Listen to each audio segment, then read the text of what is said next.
In today's video, I'm going to teach you how to change the logo in a Framer website so you can make your project truly your own. This is a very simple process, yet pivotal for giving your website a unique identity that reflects your brand. So, without further ado, let's dive right in. First things first, you'll want to start from your Framer dashboard, or simply open up your existing project if you have one in progress.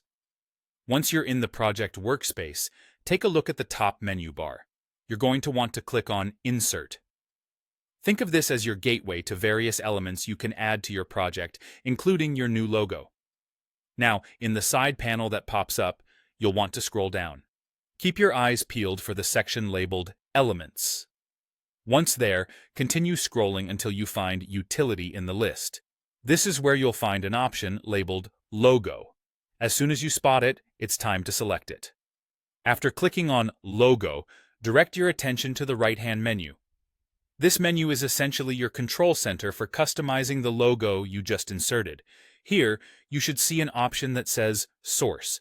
This is where you'll upload your brand's logo file. Click on Upload, which will prompt a File Explorer window to open. Now comes the exciting part, choosing the file.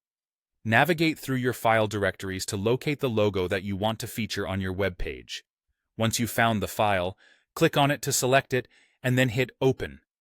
This action will upload your chosen logo file and apply it to the design element on your page. And there you have it. Your new logo should now be visible in your Framer website project. It's a straightforward process, but it can have a huge impact on how your site communicates your brand. Keep in mind that the logo you choose should ideally be in a format suitable for web use, such as a PNG or an SVG, to ensure it displays crisply on screens of all sizes. If you ever need to update or replace your logo again in the future, just follow these same steps. Consistently keeping your branding elements current is a key strategy for maintaining a professional and engaging online presence. And that's all there is to it. You've successfully learned how to change your logo in a Framer website. It's a small change, but it's the touches like these that can make your website look polished and professional. Thanks for watching, and happy designing.